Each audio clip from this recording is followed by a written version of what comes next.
Okay, in this video, let's take a look at Tom Kim. Just won for his third time on tour.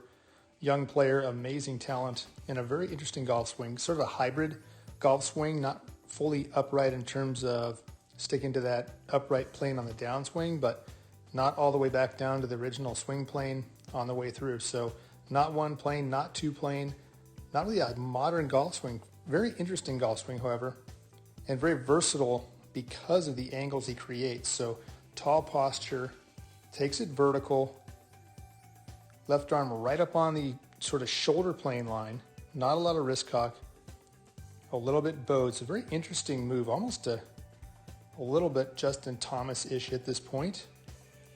But then he's going to stay down and rotate and drive the handle down between the two planes, which will give him more face control at the bottom.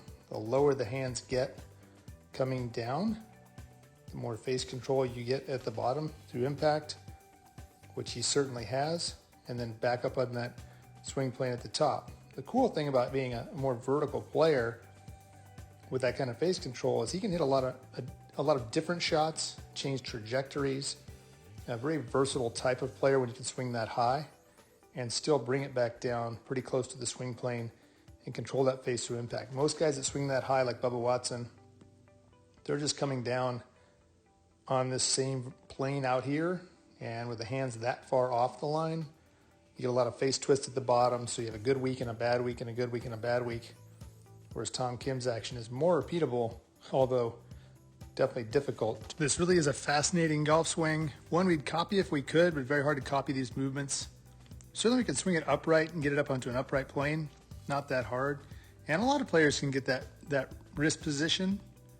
Seen a lot of students get that. That's not that hard to do, but to get that plane vertical with the sort of minimal hinge on some of these shots and then playing this thing back out on these shorter shots makes you extremely accurate as you're approaching the pin. But once again, very difficult to do.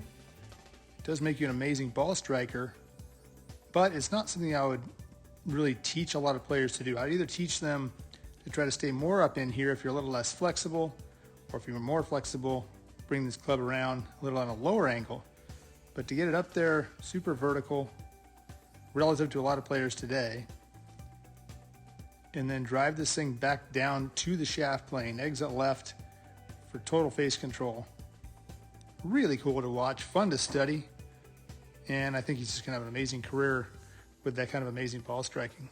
Looking at this angle here, we can get a really good view of how much hinge he has, or lack thereof. That is not a lot of hinge for a lot of players. You'd see a lot more with the club here at this position. But that works along with the more vertical left arm, or higher left arm rather. Obviously keeps the angle coming down. And we know he's really close to the plane on probably 7-iron through wedge as he comes through there. 6-iron through wedge, 7-iron through wedge, somewhere in that range. In that club working its way to the left, face control. If you look at those wrists and hands here, you can see it. Still total control. Studying a swing like this, I think there's a case to be made for strength in your hands and arms. If you feel like your hands and arms are weak, I think the stronger your hands and arms get, the more control you can have. Certainly you don't have to grip it ultra tight, but when you're making these kind of moves, the more strength you have in the forearms, wrists, and hands, the more control you can have of how much you're hinging, how much face rotation there is. And he just looks to seem to have the body that's been put together to keep everything working as one all the way through impact. This type of golf swing also requires the timing, the tempo to keep everything in check. And so to get these angles right, you'll see his hip turn, hips, shoulders, arms, club all start back together.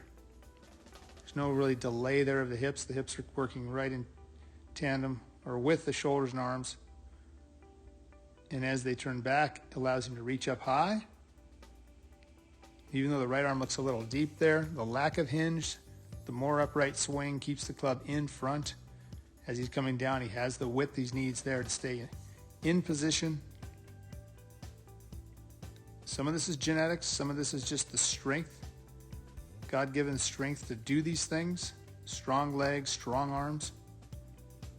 but super cool swing to watch. He is so young. I can only imagine how many wins he's going to have out there. Okay, that's going to wrap it up for this video. Tom Kim, thank you so much for watching, and we will see you in the next video.